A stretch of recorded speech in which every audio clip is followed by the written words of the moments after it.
grateful for the invitation extended by the Vice-Chancellor and honoured to be here this evening to join you all for the presentation of the 2016 Fiji Business Excellence Awards, FBEA.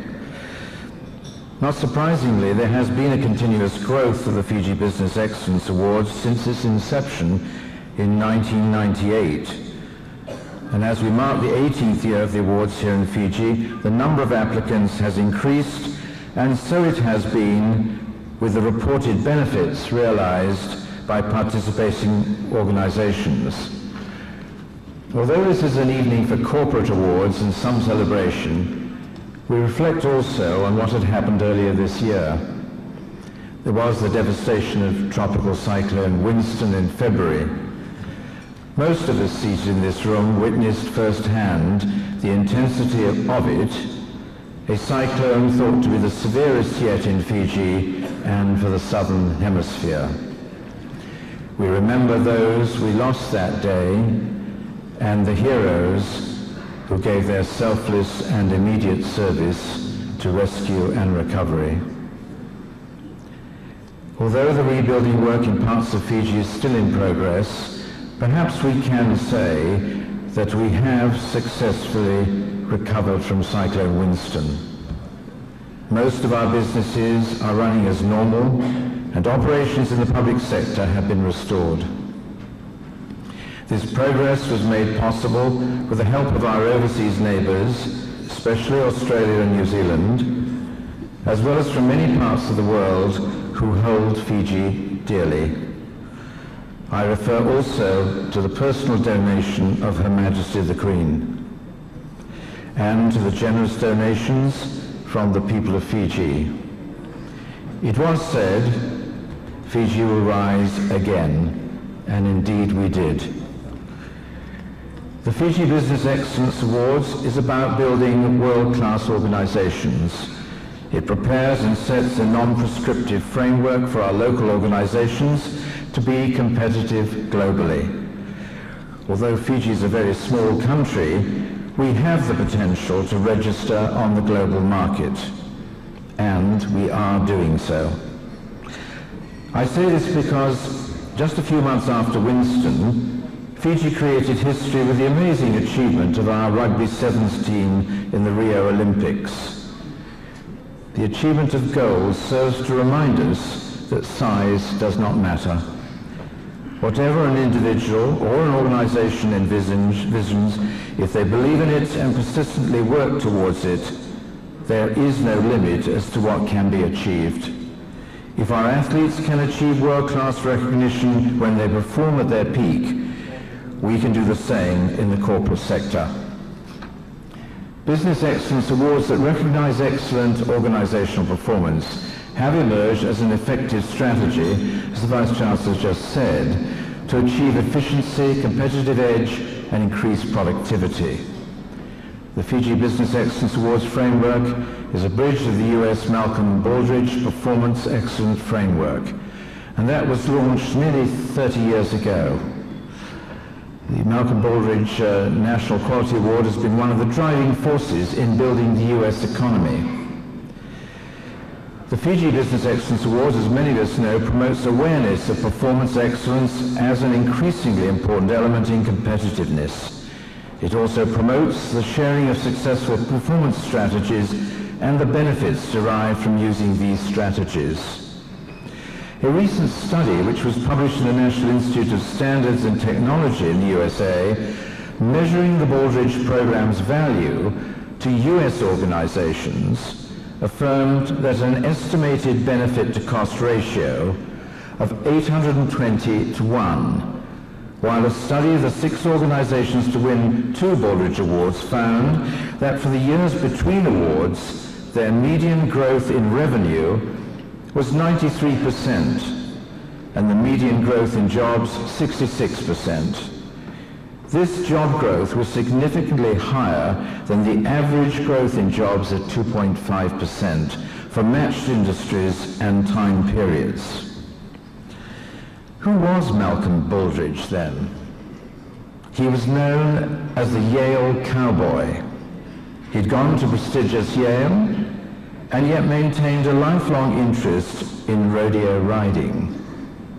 2 years before his death at 64, he gave up smoking, took up jogging, and kept up his active pursuit of competitive rodeo riding. I have to say, unfortunately for Mac Baldridge as he was known, he met his death at 64 when trying perhaps a little bit, when he was longer in the tooth, to still lasso that calf from the bucking horse. Unfortunately, the bucking horse threw him and then collapsed on him. He was President Reagan's Secretary of Commerce and one of his longest-serving cabinet secretaries. Vice President Bush said of him, "Mac Baldridge set the standard for excellence, decency, and integrity in public life. He was a tower of strength and truly a man of honor." President Reagan said, under his stewardship, the Department of Commerce had played a key role in the rebirth of America's prosperity. Such is the fine leadership which causes men and women to follow. Ladies and gentlemen, at this juncture I'd like to commend the National Training and Productivity Centre, NTPC, for upholding its national mandate to promote productivity and business excellence. The NTPC has been committed to carrying out this responsibility very diligently, year in and year out. It has also been brought to my attention that the NTPC is also committed to developing competencies for the FBEA evaluators so that the quality and credibility of the awards is properly maintained. This year, a total of 120 evaluators underwent a comprehensive one-week's training which was conducted by renowned international expert, Mr. Michael Voss, who, as we know, not only from New Zealand, but is here tonight. Thank you, Mr. Voss, for your valuable input, guidance, and support. Furthermore, the NTPC is also involved in developing capacities of organizations willing to adopt the Business Excellence Framework. It does so through training organized in conjunction with the Asian Productivity Organization, APO. This has resulted in a consistently high number of applicants for the awards for the past 4 years. This result suggests that the holistic and systematic view of organizational performance is being acknowledged by more organizations, and that many of those organizations are experiencing both tangible and intangible growth from adopting the Business Excellence Framework. I'm pleased to learn that there were 25 applicants in total this year. This figure would have reached a record of 30 if it were not for the damage caused by Cyclone Winston, which led to the withdrawal of applications by 5 organizations. Ladies and gentlemen, this evening I specifically would like to address leaders present here today on the idea of becoming a visionary leader. First of all, I'd like to remind you all that you are all leaders in your own right and in your own unique ways. Visionary leadership is a core principle of the Business Excellence Framework. Future-oriented leaders always invest in time consolidating their vision and converting it to a form that can be easily communicated to others. Maybe it is time for you to step back from the business for a few minutes and look at what you really want to get out of it, what excites you about the future, and where you are trying to take your organization. Be bold, allow yourself to dream. We're often told not to use the I word as it is exclusive. Your team will want to believe that you are passionate about the future and you have the confidence and drive to get everyone over to this better, brighter place. While it is important to involve other people for certain decisions, sometimes you need to take the lead and make decisions yourself. People are often happier if someone else takes responsibility for the future, as long as they believe it could actually happen, and that the person who is at the helm is dedicated to achieving it. Once the vision is set, it is time to get the team involved in setting the mission and the strategies for achieving your compelling vision. Each person will have his or her own vision of their future. This is fine, as you cannot take away or replace someone else's personal vision. What Fiji desperately needs in our enterprises today are visionary leaders. These are those that will rise to the challenge to steer their organizations to achieve excellence by introducing change to the whole organization and by getting people to take ownership of these changes. Leadership is an important aspect in a successful endeavor. Everything rises and falls with leadership.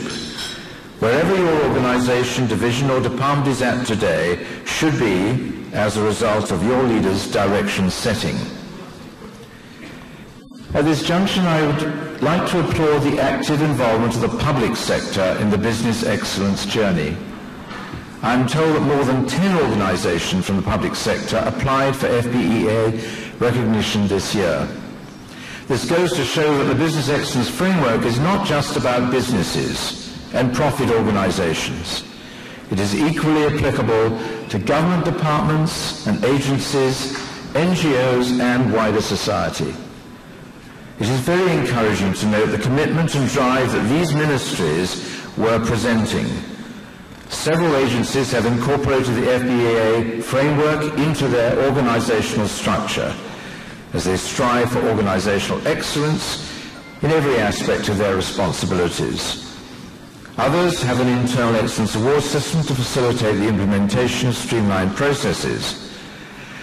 Some supported their participation by nominating their employees to be part of the FBEA evaluators training. Evaluators who will then contribute to their organizational performance. These are commendable efforts from the public sector as they contribute in creating a professional, efficient, and customer-focused public service for all. Public servants not so long ago used to consider themselves far too important to attend to requests from members of the public. Those ideas are fading fast. It's about listening with humility and trying to solve problems for the public and to deliver simple, friendly, and efficient services.